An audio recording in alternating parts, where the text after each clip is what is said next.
everyone. Good evening, and welcome to your Sunday Spice conversation with the Love Crusader. It is a great blessing and opportunity to be coming your way again today with another wonderful edition of Conversation with the Love Crusader. If you're joining us for the first time, this is a platform where we have fun conversations about our life, about love, about relationships. They are fun conversations, but they are conversations that we learn from. So we talk about serious issues in a fun way. We have fun while talking about serious matter. In the course of our conversation, you would learn one or two things, and your friends, brothers, sisters might also be interested. So I would enjoin you to please share this video. Be open to give comments, make your contribution. You're all welcome to do so. We are live at Men Fences TV on YouTube, at Men Fences on Facebook, and on my personal account on LinkedIn. It's Coco Joseph Omotese Comfort. And I have my very, very, very usual lieutenants with me this evening. Ladies first. Let's go for the ladies first. My beautiful and brilliant Titi Layo of True Love Expression, who is partnering with us to ensure we bring this platform. She's here again. Say hello, Titi. Titi. Hey people, good evening, good evening, good evening. You can see she's very excited. It promises to be an exciting. I'm feeling the fun time we're going to have today, so I'm getting myself ready. Correct. That's the spirit. Me too. I want to have fun. It's Love and Question Sunday, by the way. I will have two very, very funny but deep questions that we're going to talk about this evening. My other lieutenant is also here, Dr. Emmanuel, Dr. Sebo, whichever name you see, we call him plenty name. Emmanuel will do. Say hello to the people, Emmanuel. Hello, everyone. A pleasure to be here today. And as usual, we're going to try to have a good time.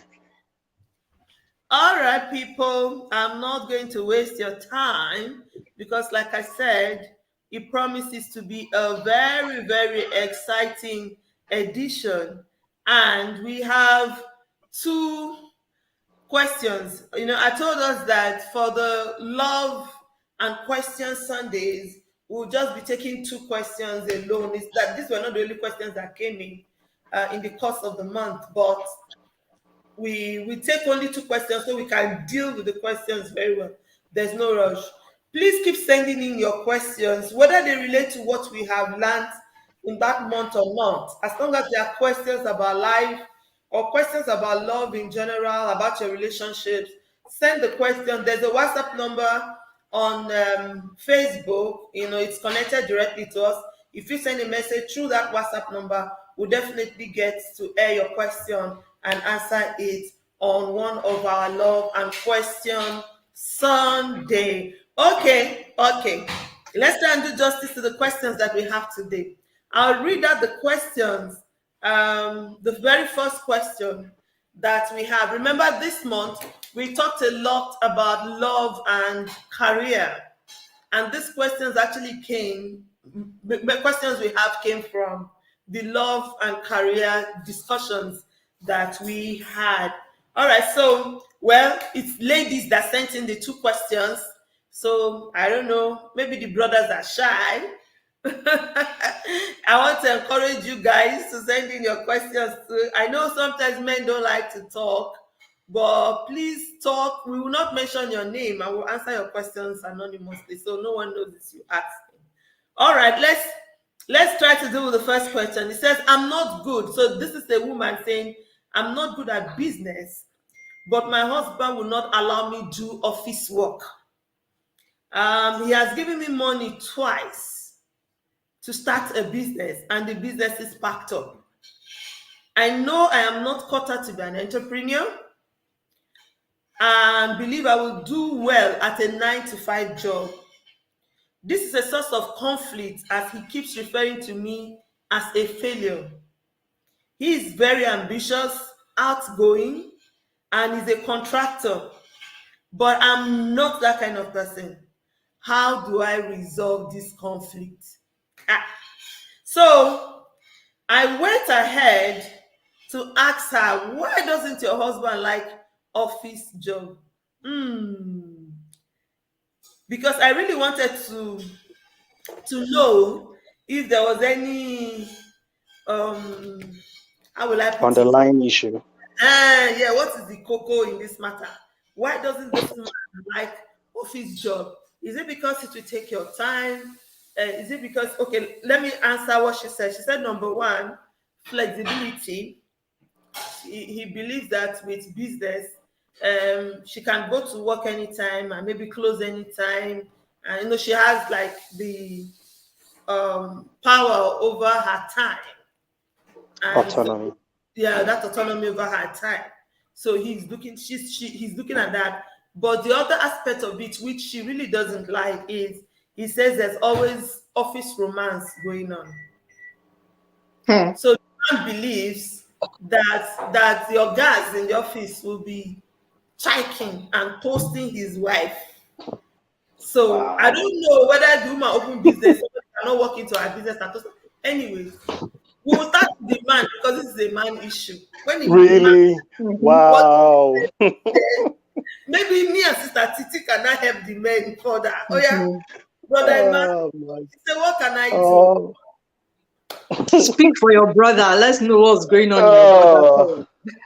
Okay, that's actually a very good question. And I am sorry you guys are experiencing conflicts because of your career choices, because I guess that in and of itself can provide a certain layer of guilt or stress internally. Now, having said that, it's very, very clear that this scenario that is painted is really a traditional scenario. And I say traditional from the standpoint of, a marriage setting in perhaps like in Nigeria, for example. So it's clear. And the reason I say it's clear is because, outside of Nigeria, a lot of the time women choose what they want to do in terms of their career, and it's fine. They find a way of working it out. But within the scope of Nigeria, one of the words that I wrote down is that word allow. And it was like, when you hear the word allow, it sounds like somebody's controlling the other person by not allowing them. That just got me cringing. But so yeah, there are many layers to this question. I will try to keep it brief. Kind of TT still needs to answer. The first part that I want to address is for the lady, if the concern is fidelity, then that's a big concern. If your husband has concern, your spouse should know you at least to a very high degree. So if your spouse has concerns about the possibility of infidelity and saying this needs to be a factor, then you and your spouse need to have a good sit down and address why he has that insecurity.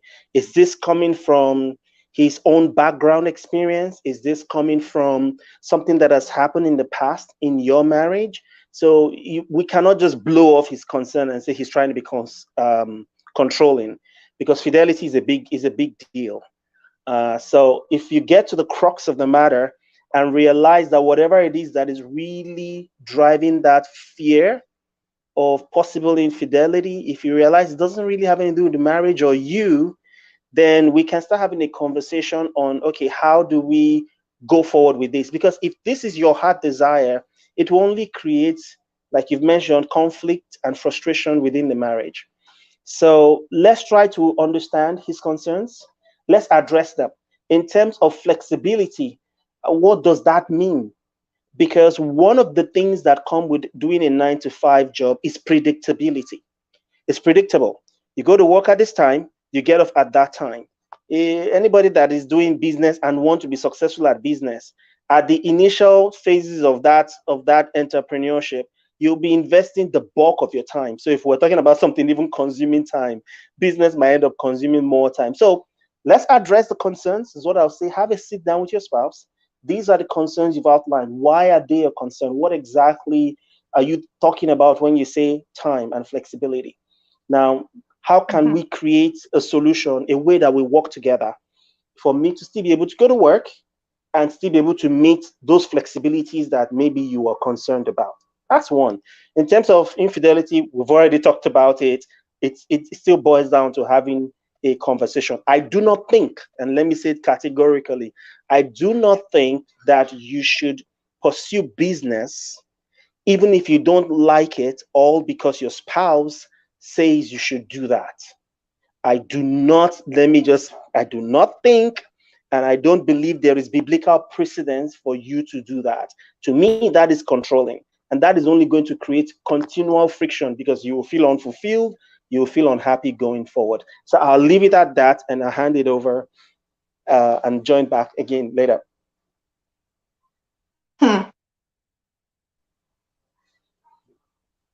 Okay. Thank you. I like that because I was really, really concerned too when he mentioned the issue of infidelity. So I went forward to say, have you cheated on your husband before? Or, what would make him want to question your fidelity or be afraid that, in the office they would check his wife and all that kind of stuff. She said she's never cheated on him before, but she knows he has a bit of insecurity. So he's always this type that yeah, he's a bit controlling. Let's use that word.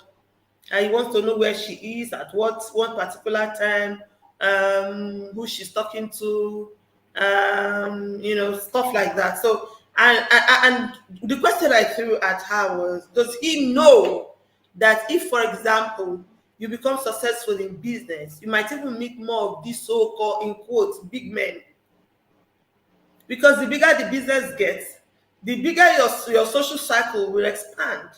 So Exactly. unless this business is just a ruse, it's just an excuse for you not to really go out and be out there. The only way that he can say you will not see someone that will talk to his wife is if she's a full kule. You know what to call kule in Hausa? Yes. No, she will not go to the market. She will not go to the shop. I mean, anybody can check any Titi tell you talk. Let me know. Anybody can check anybody anywhere now.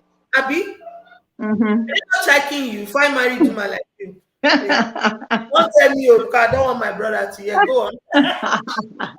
Just your comment on the question. See, just like I was saying before we came on, that things like this are happening all the time,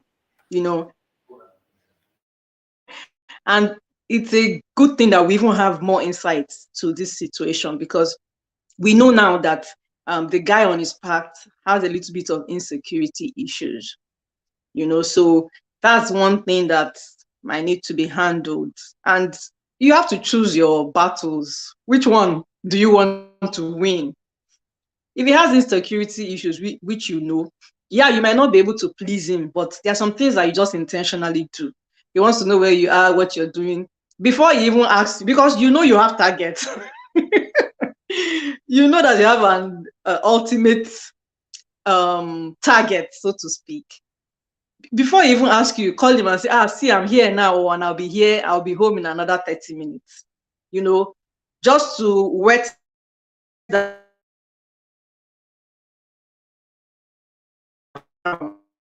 So when the time comes for you to start having that conversation, I've been transparent with you, and all that. Again, you might not be able to satisfy people like that, but at least you do your own bit. And with people like that, or because it's the man that has the issue in this case, the problem is usually that having that conversation. We know that having that conversation will solve a whole lot of things and make things clearer. But to sit down and have that conversation is always the issue. And in dealing with most men, if not all men, I've learned that you come at them with facts and not emotions.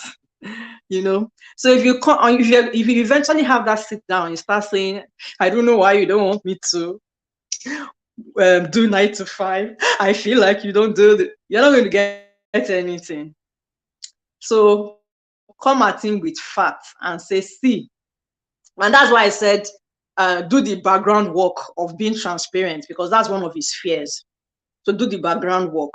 So say, see, I've been transparent with you. If that's what you want, I've been clear with you. And come at him with fact that, see, there are people that do go, just like we are saying, there are people that do business and still meet, my chances of even meeting more people is higher in business. As a matter of fact, I can meet them without doing anything. And I'm sure he knows that, but come at him with facts, or come to the conversation with facts, and just try to allay his fears. And again, he might not be satisfied because we know he has an issue, but just try to allay his fears because you have a target, so that is just it. And if I may add to what Titi just said. All right, go on. It's important for every other person listening in to us to know that when you get married to your spouse, you need to accept your spouse for who they are. That includes their dreams, their hope at the very moment, and their future hope, because we keep evolving and changing as people. The same lady today in the next 5 years might actually be interested in business. Who knows? We never know, just depending on maybe the type of business. But it's important that you accept your spouse for who they are and that you focus on finding out. In fact, I was discussing with my own spouse about this question.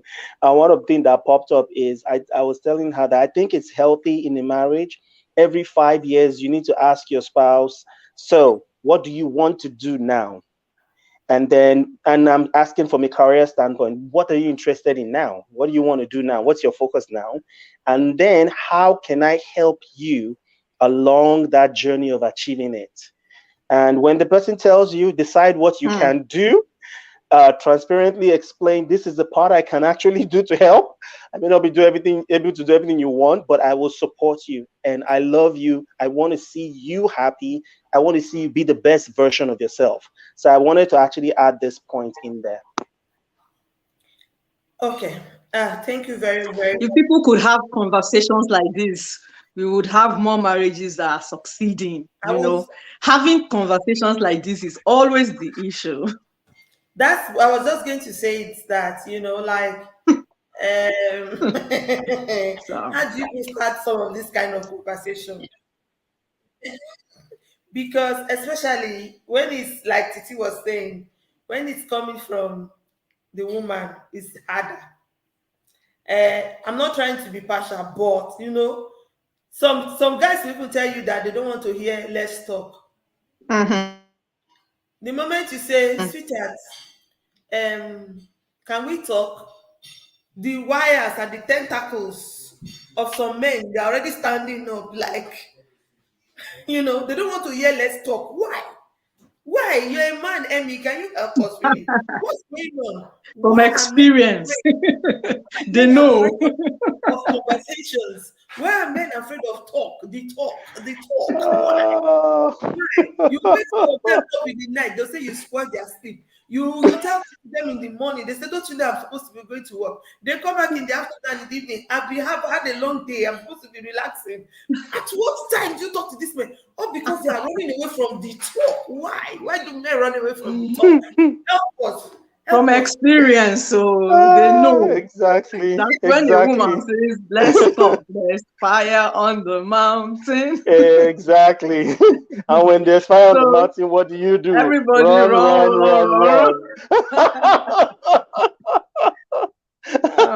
But I think that as people grow older in marriage, you should have that. I don't see any good marriage succeeding without having these conversations. Just like he was saying, having conversation maybe in terms of career every 5 years. There are some type of conversation you should have that should be even earlier than that 5 years.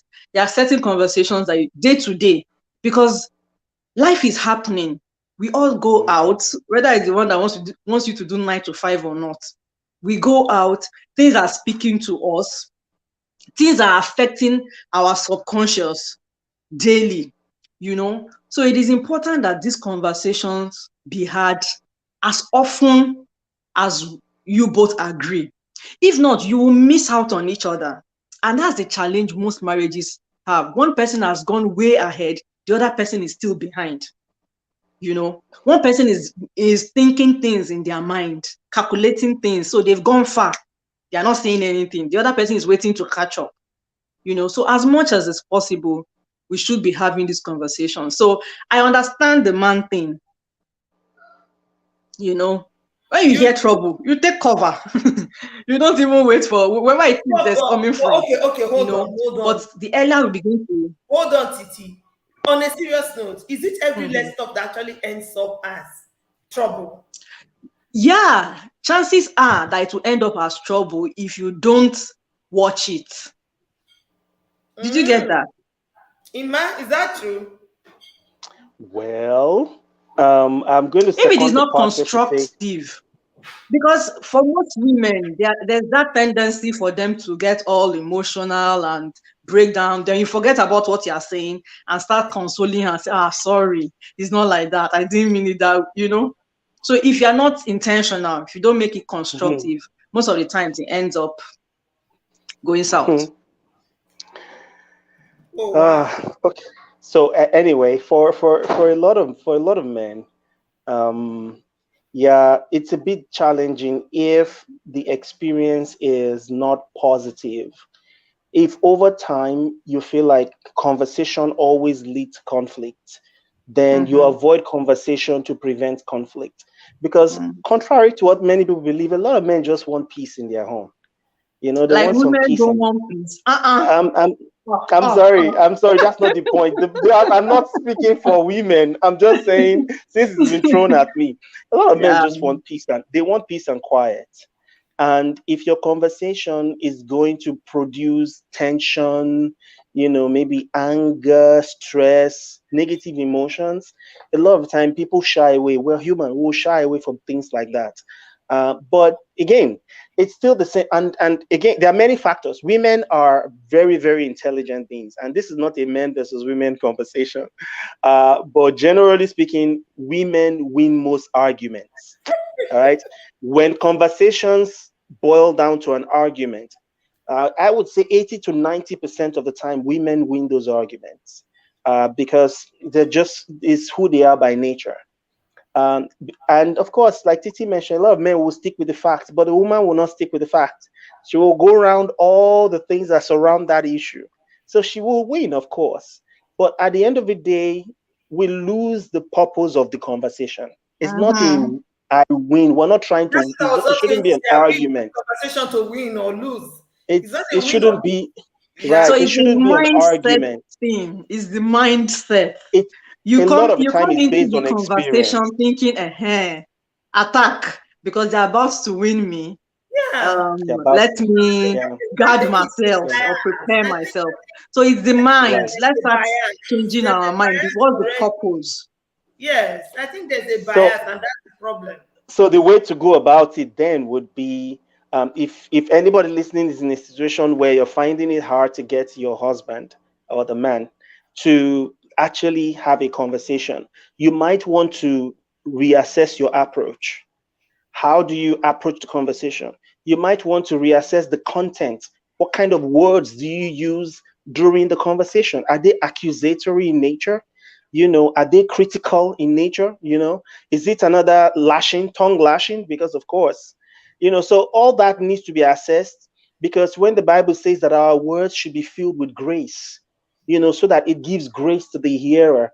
If nobody will shy away from a conversation that is giving him or her grace, regardless of whether male or female. So let's reassess how we approach that communication, and then, you know, make changes so that we can start having, and over time, even your husband will start initiating conversation if he is comfortable or confident that these conversations will be productive. We'll come out of it with solutions.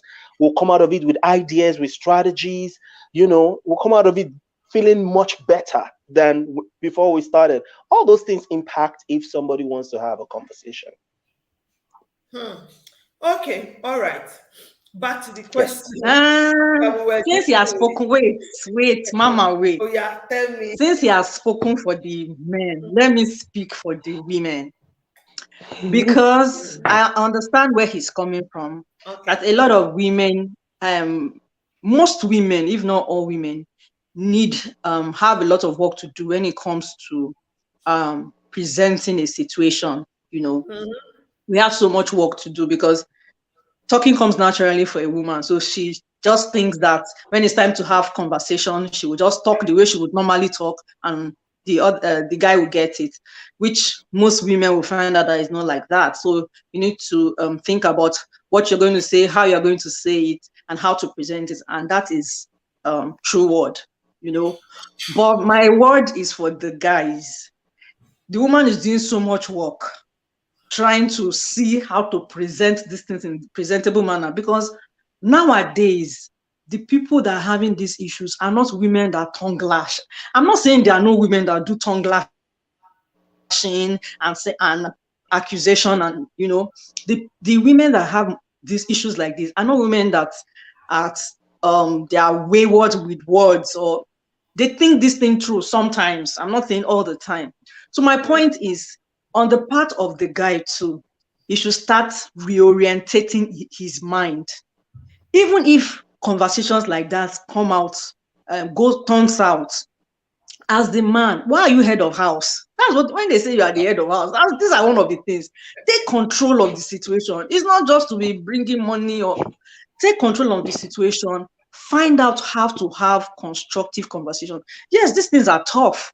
It's tough for the woman too to be able to control her tongue, because on a good day, she will just talk, blah, blah, blah, blah, blah, blah, you know? So she's doing her own work, trying to control her tongue, present the conversation appropriately at right time. I think that is the man's duty as the head of the home to take charge of conversations like this, especially when they are going south. I'm not saying he will do that all the time, but for most conversations, go and learn how to have constructive conversation and stop running. At some point, you will stop running and this talk will still talk it. You know how it goes. So why not make it constructive? The man should start reorientating his mind and start learning how to have conversations. I like that she said this talk will still talk it. You know, women now, one way or the other, we will still talk it. So how do you want it? Hot or cold? No matter how much we run from that elephant in the room, we are going to discuss it too. And truthfully, communication is the bedrock of any relationship. Yeah. So I mean, not having that conversation, not talking to each other, not discussing that issue is like just prolonging the evil days. Like I said, you know, just keeping the trouble to await yourself in future, which might turn into something else. You know, a small issue not discussed, not handled, can become a mighty and a bigger issue, because there will now be reasons to assume, okay, maybe this is why, and that is why, and this is what, and that is, and before you know, the small tree begin to grow branches, and it becomes a bigger issue. So it's always better to talk. In this case, though, this lady said she had already had this conversation with her husband, especially when the second business failed, to say, look, I don't think I'm cut out to be an entrepreneur. I've never done any kind of business, any kind of buying and selling in my life. I don't know how to do this kind of business. Please let me continue with my 9-to-5 job that I used to do. What I advised, and you know, based in addition to what has been advised this evening, is for her to go maybe get a remote job. Thank God for this era of flexible working. Something she can do from home, something that might not require her going to the office every day. I cannot deal with her trust issue or his trust issues. He has to deal with it himself, go see a therapist, find out why he is having trust issues. Because if she has cheated on him before, then there's really no reason why he should be having these trust issues, really, unless he doesn't trust himself. Because that's another. You know, some men, when they know what they are doing outside, Or they know what their friends are doing. or what their friends are doing outside, because when she said he's a contractor, he travels a lot. He's out, So he's seeing things. always there. So I And understand you'd be like, that, no. I won't allow my wife to do this. you know. So maybe he's influenced by the things he's seen out there, and which yes, these things are out there, but we can only just live if we're going to live in peace and have a good relationship. Then the only way to do it is to trust ourselves. Is to trust ourselves as much as we are, whether we are together or we are apart. You know, we just have to try and build trust and hold on to it as much as we can. So that was my advice, and that's what I will still say to her. Keep engaging. I've told her she can even talk to maybe his family members to talk to him if he keeps insisting. She doesn't like that he calls her a failure, and I think that's not fair, because if she has failed at this, it doesn't mean she will not fail. She will not do well at something else, and she knows herself more than the man would know her. I believe. So if she's saying, "This is who I am," this is yes, Mama. That's one thing I taught to you. Then it's just a matter of the fact that this man wants to be controlling. If not, she's saying, "This is what I can do. I know myself. This is what I'm good at. Why don't you allow her to do what she's good at?" I mean, like Emmy said, every man wants peace in their home. I think allowing her to do what she's good at would give peace. What do you think, Titi? You're trying to say something. Yeah, I was saying that's I forgot to mention, to tell this lady that you are not a failure, because there's that tendency that over time, if you keep hearing something, there's that tendency for you to want to begin to believe it. You start asking yourself, maybe I'm actually a failure, or maybe I'm saying something that I'm asking for too much, you know. So I just want to put it out there that you're not a failure. Your intentions or your feelings are valid. You just have to find a way to manage the situation. And I think that, yeah, the man has insecurity issues. He has to deal with it. But I think that you can help him. And one of the ways that you can help him is trying to be as transparent as possible. You might have to go the extra mile, more than what we, the other normal human beings would do. Oh, wait.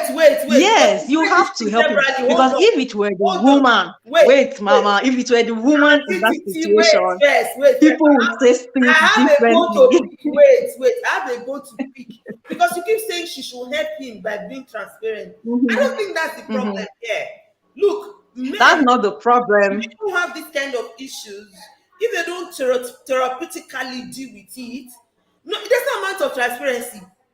This man is not a therapeutic person. I'm telling you, plug microphone to your body while you go out in the market, so that you'll be seeing and watching. You know, carry a camera on you. I don't know what level of transparency. Because it's an inbuilt issue. Ima, what do you think? It's an inbuilt issue this man has. It's not like she has given him reason to doubt him before. Well, to her. If the guy starts stating things now, you'll be surprised. To her, she has done her best. To her, you know. Again, I say that the guy has issues he has to deal with, but you can't force him.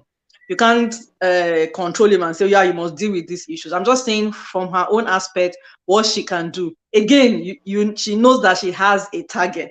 The target is not really dealing with the insecurity issue.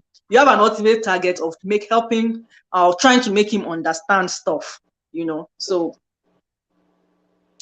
that is just it. Yeah. So if I may add to that, I do believe that if that man, and I assume he's a Christian, if he's not, the first thing he should do is get born again, get saved. Because one of the things that the Holy Spirit does is help us to deal with us. It's obvious that if, for example, I sit here and I project my insecurities on another person, trying to get them to do certain things that may not even be comfortable with them, now we're going into manipulation, we're going into control. And at the end of the day, it will not really, it's like a well that will never get filled. There's nothing you do that will make that person, because it's internal. And that internal feeling can be dealt. through the help of the Holy Spirit. Of course, if the person is not saved, you guys need to think about doing that. Even people that are saved still have insecurities. So we're all still growing, we're all still, changing. But it is something that should not stop. See, the way I see it, and again, my personal issues should not stop your destiny, should not stop you from being the best version of what God has called you to be. So don't, again, well, I don't want more issues in your marriage, but at the same time, I'm saying don't settle for, I'll just do this because it makes my husband happy. Meanwhile, it makes Definitely you not. miserable and it makes you unfulfilled. You need to have a conversation. You both need to see a counselor if necessary, but you should be able to pursue your dream, pursue what makes you tick, make you, and your husband or wife, depending on the situation, should love you for who you are and support what you want to do, as long as it's within the confines of dignity and morality. Okay.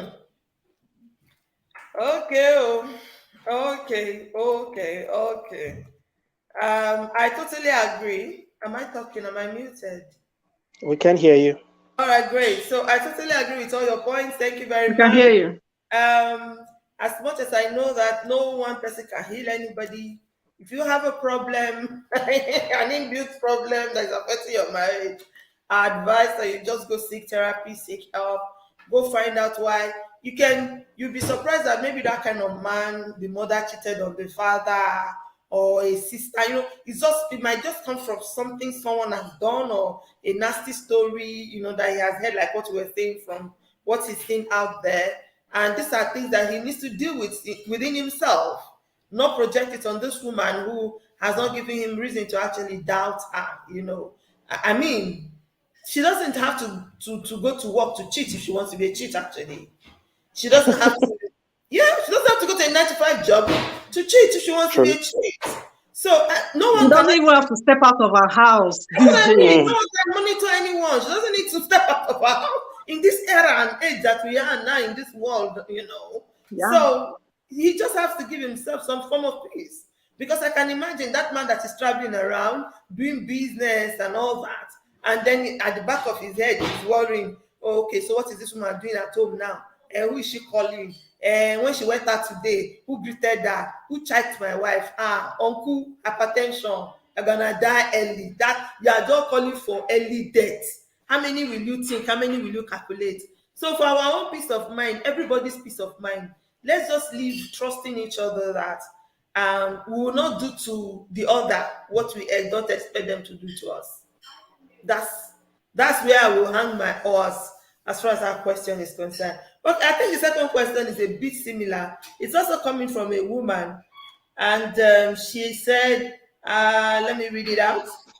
Just give me a moment to go there to the questions. She has said, my husband is laid back. And laid back, I told her to break it down. She said, is he lazy? Because when you say laid back, I don't know what you mean. And he's not really lazy, because when he wants to do something, he does it well. But to get him to do it is the problem. Okay, let me finish the question. So he said, my husband is laid back and unambitious. He is satisfied with just feeding his family, providing clothing, shelter. But I want more. I want to travel. I want investments. I want to buy properties. I want to be able to give to charities and missions. When I discuss this with him, he says he wants these things too. So he likes these things too. But then he's not working. He's not stressing himself. He's not going to kill himself to get them. So he's not making effort in the direction of these things. But he says by mouth that he wants them. So she feels he's not ambitious. He's not going out there to get things. And she's really, really frustrated about it. What can she do? So yeah, let's go there. Oh boy. You push should talk. Oh, okay. Okay, you want to start?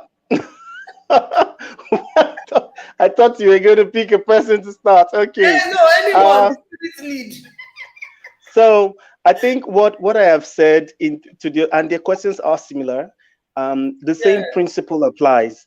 The principle of accepting your husband, your spouse for who he or she is, and that includes the way my wife told me today was, she was like, you need to accept your spouse for who they tell you they are, who you discover them to be when you get married, and who they become. I thought that was very interesting. That's a powerful one. Yeah. I need to I So need to have I need to have that down. Please say it again. That's a it's not powerful my one. quote. It's just So, that I can only explain the way it was said to me. It's probably a uh-huh. quote that she heard. It's Mhm. something about, accepting your spouse for who Uh-huh. they say they are, and that Mhm. refers to before you get married to them, who you find out they are when you get married to them, and who they become. Mm.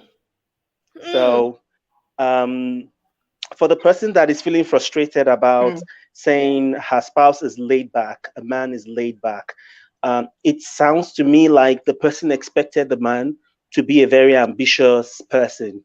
And by ambition, I mean just chasing work, working all his life, and chasing making as much money as can be made. And she having a certain standard of life. Maybe that's what she thought about before she got married. Maybe their premarital conversation give her the impression that this is what it's going to be. And now she's facing the reality. And the reality of who the person is right now. She still needs to accept him. She still needs to accept him for who he is. Without getting into the temptation to try to make him become something he's not, because the same way we talked in the previous question that it leads to frustration and conflict, it would only lead to frustration and conflict. So you need to give your spouse, of course, it's important to encourage your spouse to be a better version of themselves. That's why you need to ask them, what do you want to do? And when they tell you what it is they want to do right now, how can I assist you to make it happen? What do I do to make that happen? And you need to support it as best as you can and accept them for who they are. That would reduce your own levels of anxiety. The second part of my answer is, if she has such great desire for all these things, who is stopping her from chasing those things? Who is stopping you from going to be make all the money she wants to make? We're now living in a world where, to a very large extent, there are no limitations on women, right? She can go ahead and be a CEO. Who's mhm. stopping you, sweetheart? Chase Yeah. the dream. Make the money, go on the vacation, take him along. I'm sure as he's told you verbally that he's happy to, yeah, he'll like those things. When you make the money, he'll be happy to go with you on the mission trips and everything else that have been mentioned. But if you sit there and say you are not going to do anything, but you're going to keep putting as much pressure as possible on your spouse to do something so you can have a certain lifestyle, I think that is a setup for constant conflict. So that's my tidbits to that. I'll add more later. Mm. TT. Mm. Mm. Okay. Auntie Titi, go on, go on, go on, go on. Um, I just want to help this lady get a better perspective of what may be going on, or what I think is going on here. I'm sure she must have come across it that um different people have different temperaments. So sometimes, just like Ima's wife was saying, accept people for who they say they are, and not just by words, who they present themselves to be. You know, maybe it is possible that probably when they were dating, she had this impression that this guy was a sanguine, you know, outgoing. He may not really be outgoing, but he might just love the outgoing life. So while she was outgoing, he liked it. So she thought that he would be like that too, you know. What I understand from the way she has presented the guy is that high chances are that this guy is a phlegmatic person. They are usually laid back people. And I'm sure at some point in your life, you would have come across people like this. They are laid back. They don't want conflict. They are peacemakers. you know. So most times, chances are that that's the kind of guy she got married to. She may not know, so it may shock her by the time she gets married and realize that this guy is like this, you know. Again, you've got to accept your spouse for who they present themselves to be eventually, and there's nothing you are going to do to change a phlegmatic. They will forever be phlegmatic. That does not mean that they cannot improve on themselves. They cannot be better, you know, but that thing will always be at the background there. So just like Hima said, go live your life. From what she has explained, the guy is not stopping her from doing what she wants to do. Him is just laid back, you know. So go ahead, live your life, make the money, go on vacation. When it's time to go on vacation, book the flight. Tell him, see, I've planned. People like this, they are laid back. They will not do anything. So tell him, I've planned everything. This is the money. This is the bill for this thing. Oh yeah, how much are you bringing?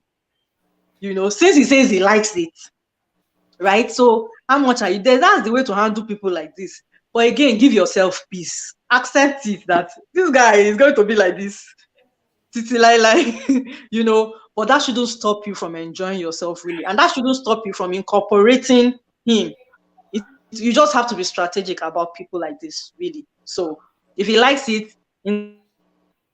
incorporate him into your plans and your strategies and everything. And I'm sure she's the woman. You'll find a way to get what you want eventually. So hey, okay. Oh, this Titi, I don't know the way that they used to get eventually what they anyway. You know, you're not married to the man, and she's married to the man, so she knows how. Okay, all right. Hold on. I agree with you people, and I like what you're saying, because this is my belief as the person. I mean, you're not crippled. If you have the drive, and as a woman, you're the one God has blessed, go make the money. Make your money. Have your money. Fulfill your dreams. Go be who you want to be, you know. As long as, number one, the man is not stopping you. Number two, the man does not get insecure because she's now doing well.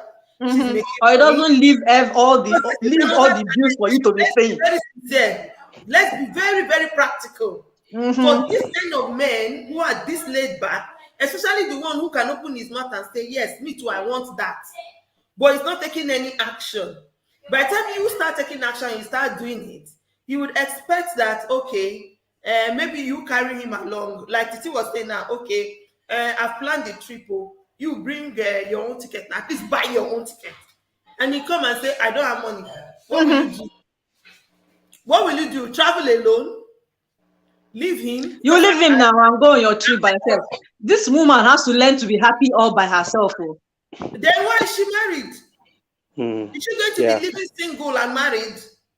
Yeah, that's her cross to carry. Because I mean, if she's going to be taking trips on her own, she's going to be traveling on her own. She's going to be spending money to get the good life for herself.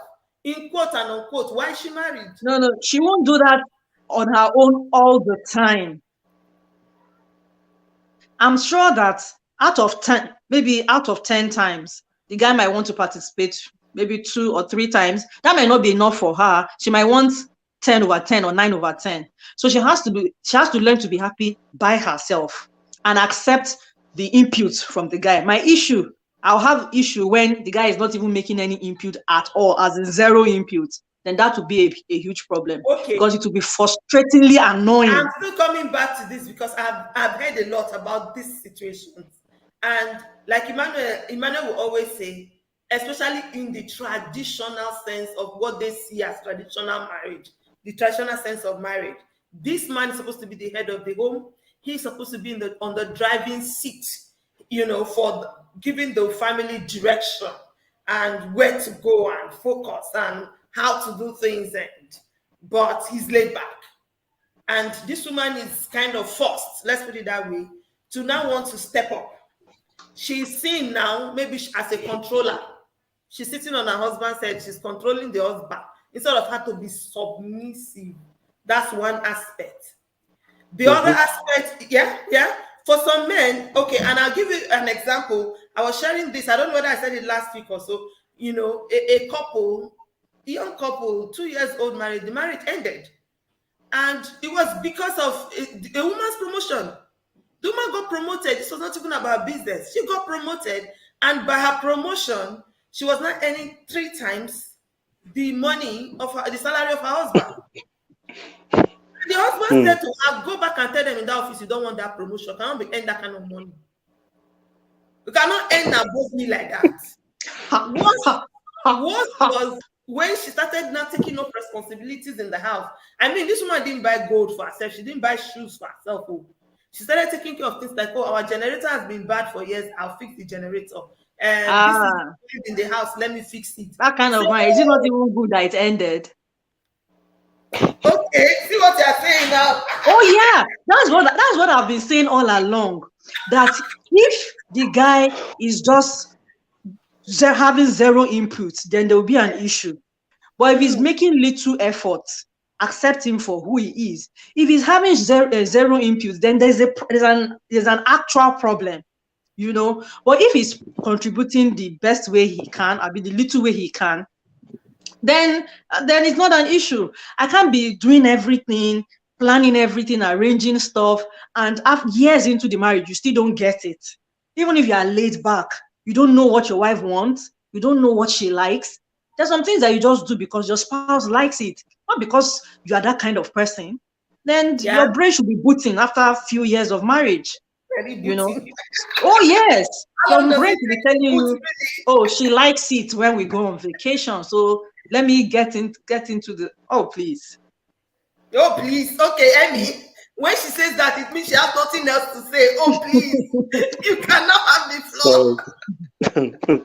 So well, the question alludes to the fact that the man is a responsible man.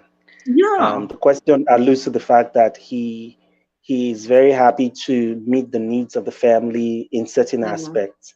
And it's clear that that's from a mindset of these are essential, this is important, these are my obligatory responsibilities. The aspect of having a drive, I see it as maybe, people are playing politics to get up, to get promoted. There's opportunity to go up. You just need to do this. You just need to go for additional, barbecue or whatever people do to get up the ladder in the company, for example. And the guy is not just interested in all the shenanigans. He's okay. I'm feeding my family. I got what I need, blah, blah, blah. So yeah, and that can be frustrating if the frustration comes if the desire of the woman is that, okay, my husband being the head of the house, and this is really a very traditional setting we're talking about, being the head of the house, should be doing this, doing that, doing that, doing that. So now she has expectations that are not being met. Unfulfilled expectation creates a dissatisfied woman. A dissatisfied woman is not, you can't live with a woman that is not feeling content or satisfied, because everything is just going to be a problem. She'll be oozing out negative emotions through every corner possible. So she needs to step back and reassess the scenario. Now, of course, your husband may not be the CEO you thought he would be, but what is it that you guys have going for you presently?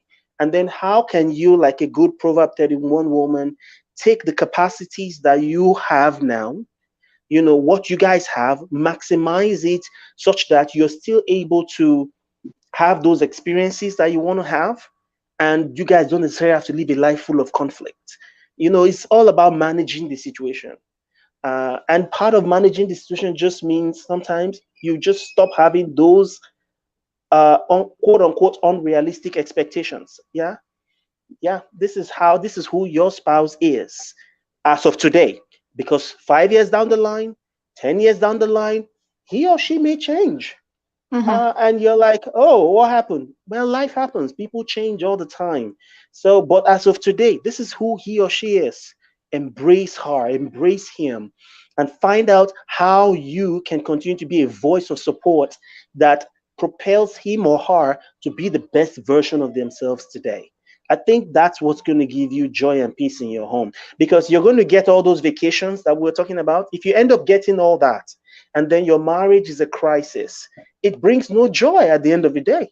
So, and what we've talked about here, if you and your husband are now at loggerheads where you're going on vacation all by yourself, everybody separated, you go this way, all because you insist on it must be like this, then you have to determine what price you're willing to pay for that. So from a traditional mindset, again, traditionally, yes, I would say look at your capacities. How much are you making as a family?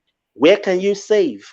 How can you plan Christmas, for example, and have a fabulous, fantastic vacation during that time? That's an idea. But for everybody else that are not traditional, sister, go make the money that you have a desire to make. There are no limits to your capacities. Make that money and bless your family with all the gifts God and the desire God has put in your heart. Don't convert desire to a premise for quarrel and conflict in your marriage.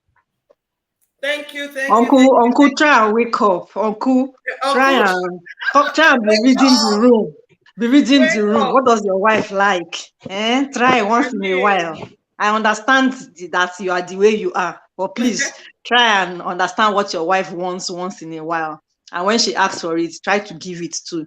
But sister, give yourself peace. So enjoy your life. Don't allow somebody's another person's reggae to come and spoil your blues. Enjoy your life as much as it's possible. Try and incorporate him as much as it's possible too. So thank you so much. Thank you so much. I think we've nailed it. As far as I'm concerned, we've nailed it. This particular person that asked this question is a colleague of mine, and we actually had trashed the issue at work. Talking about just live your life. Like some people had that opinion. Oh man, you go live your life. And but I told them, I said, look, in the traditional sense, I remember that some years back, me, myself, and I took myself out to a restaurant to have lunch alone by myself. I just felt like, when you're in that mood of, let me even chop my money, I work, let me chop my money today, that kind of mood. And I met with one mommy, in quotes, from our church, mommy. And she scolded me. She scolded me like a child. She was like, how can you go to eat alone? You took a take. What do you mean by you take yourself out alone? You are supposed to go back. You go out with your husband. So that's why I had to bring the traditional sense to say, in the traditional sense of it, what was saying might not work. This woman would be saying that, she wants to sit on the man's head. She wants to show that she has money. She wants to this, she wants to control. She wants to that, she wants to that. However, all we are saying on this platform is that you do what makes you happy. Life is too short. It's just really, really, really too short to be married. Marriage was not meant to be enjoyed. It's to be enjoyed. If you're not enjoying it, reevaluate it, sister. Brother, reevaluate it. Sit down, talk with yourself. Not everyone is going to be a Bill Gates. Not everyone is going to be a Dangote. We know that, but if this is what you actually want as a man, then work for it. If it's not what you want, stop saying it. Because I think for me, that is where I was not comfortable. If he keeps saying and he's not doing, he's misleading this woman by saying, me too, I want those things, but he's not taking the action to get them. Do you get what I mean? So stop saying it. Just say, auntie, just leave me where I am. As I am so. As I'm paying school fees and I'm feeding you people. That's all I came to do in this life. Then leave auntie to buy houses and land she wants to buy. Don't come back tomorrow and say, she's a witch. She took my glory. She's using my glory. That's why she's making it. You've not heard that? I've heard it. Africa, may God have mercy on us. She took my glory. That's why she's the one making the money. She's the big girl while I'm like the house boy. It is this same person who is laid back, who is doing nothing, who is going to come back tomorrow and complain. As long as you will not complain, don't stop the woman from living her life if that's what she wants to do. But as much as it's possible, if the man is making effort, auntie, carry him along.